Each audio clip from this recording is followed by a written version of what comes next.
Brian?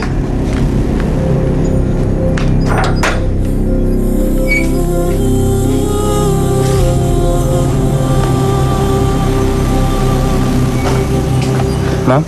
Manong. Ma'am? Nakita niyo ho ba yung taong nakatayo dito kanina?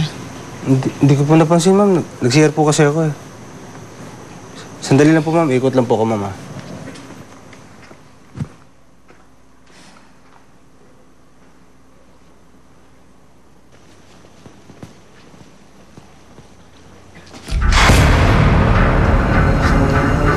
Brian? Melissa, ikaw pala yan. Ikaw ba yung lalaking nakatayo dito kanina? Hindi. Kadadaan ko lang. Nasiraan ako dun sa tapat ng bahay ng kaibigan ko.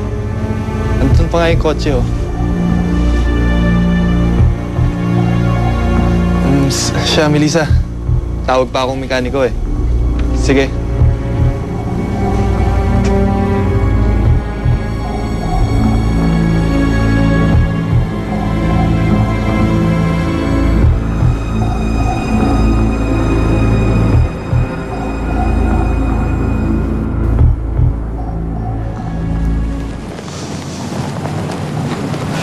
Hindi pa ba malinaw sa'yo mga sinabi ko kanina? Bakit gusto mo magkausap pa tayo ngayon? Nakalimutan mong sabihin sa akin kung kanino mo nalaman ng totoo. Hindi na importante yun. Don't worry, Felix. Your secret is safe with me. Paano ako nakakasigurong di mo sasabihin kay Melissa yung totoo?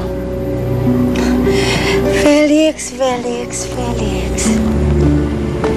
I'm sure masyado ka lang worried, kaya hindi ka nakakapag-isip ng maayos. I know what's gonna happen kapag nalaman ni Melissa ang totoo. Magkakahiwalay kayo. Pwede rin magkabalikan sina Melissa at Roberto. At yun ang ayokong mangyari. Yun lang ang dahilan? Kung importante sa'yo ang asawa mo, importante rin sa akin si Roberto. Ayoko magkabalikan sina Melissa at Roberto. Kaya safe ang sikreto mo sa akin. Magtulungan na lang tayo para ibaon ang nakaraan mo.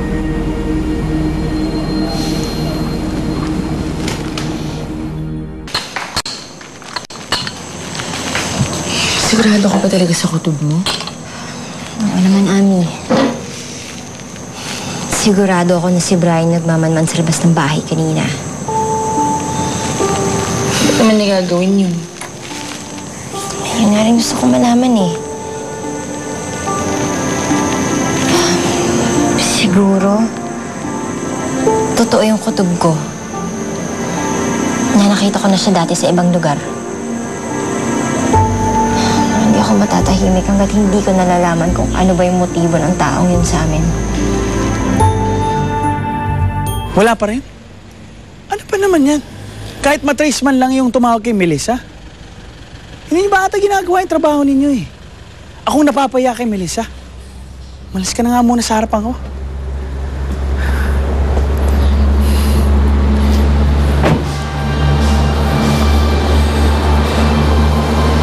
Nakakainis, no? Gustong-gusto mo magpakitang gilas sa babaeng mahal mo, pero wala kang magawa. Bakit, Roberto?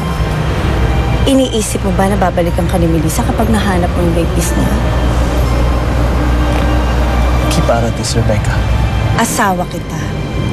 It's just as much my business as it is yours, Roberto. Kaya habang nandito ako, hindi po pwedeng hindi ako makialam sa'yo.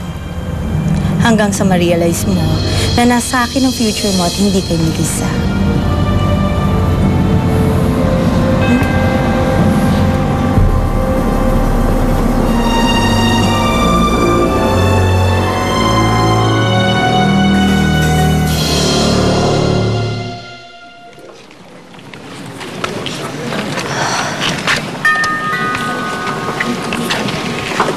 Melissa, ano ba talagang ginagawa natin dito? Gusto ko nga malaman kung kaibigan ba talaga ni Brian yung may-ari ng bahay na to.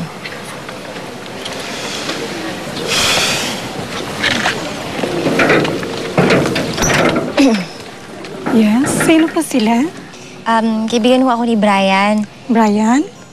Gusto sana ng ano ko hiramin yung tuta niya. Kaso hindi naman alam kung saan siya nakatira. Pasensya na, walang Brian nakatira dito. Sige, salamat. Okay.